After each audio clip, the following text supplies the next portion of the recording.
now I'm really excited too because you're going to give us a tiny demo of how you work with your crows. Oh If yeah, you're let ready me for do that. that. And I Yeah. have I'm a lefty, so my palette's on my left-hand side. This is just a piece of hot press paper. I have a little bit of a drawing on here ready to go. And I'll Mhm. just show you a little bit how I'm going to stand up, get off this stool here a second. And I'll just show you a little bit how I start. I would always start with like a really large brush. Again, use that brush that scares you.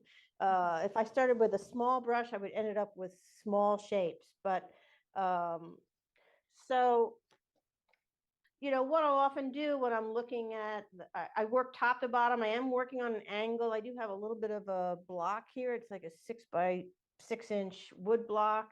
Again, gravity is our friend when we're working as watercolors. So, all right. So I would put a little bit of water. Gosh, there's still yellow paint in there. We won't worry about that.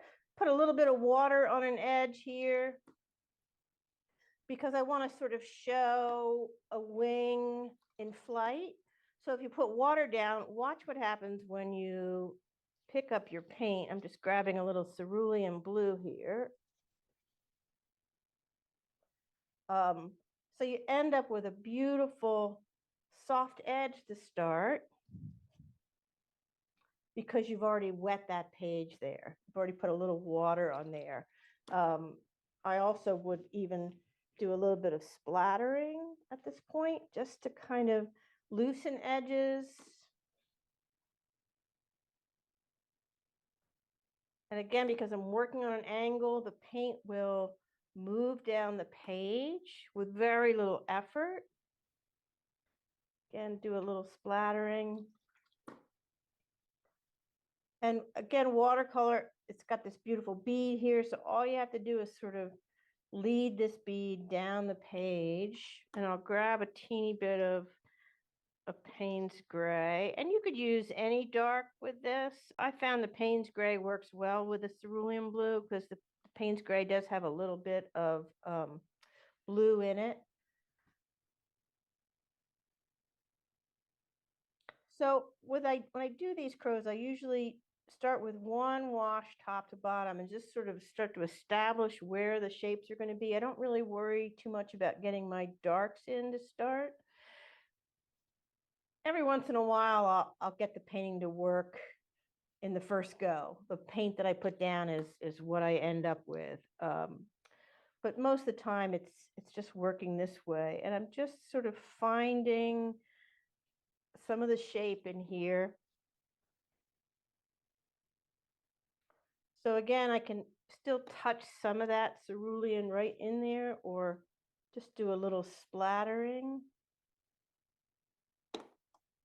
So again, I'm not worrying about it looking like a crow to begin with. I'm using the outline a little bit, but it doesn't matter if it drips.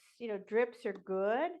And I can introduce water to an edge and lose an edge to begin with because everything's going to dry so light, it won't even matter because I'm going to come back and put a second wash back on top of it. And I actually could do, I'll show you what some of the darker darks look like. So you can push it much deeper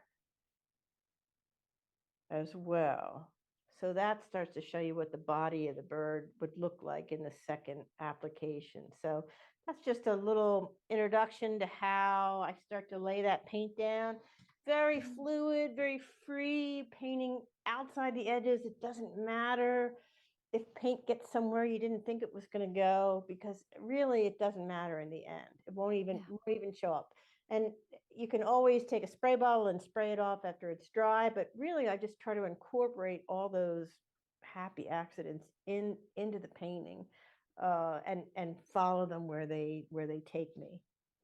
Right. Yeah. And what I love about it too is that the all of the movement of the water itself also brings more life into the painting, right? Mm-hmm. You're allowing the medium to be alive and to do Mm-hmm. its thing while you're also trying to guide it a bit, right? You're like this, like, like you're the one in the canoe, right? The Right, water's doing yeah, one right. thing and you're in the canoe. Just I'm really trying to cool. steer. Yes. Yeah. The water But has not its currents. oversteer, right? Don't steer too much. Yes. Yeah.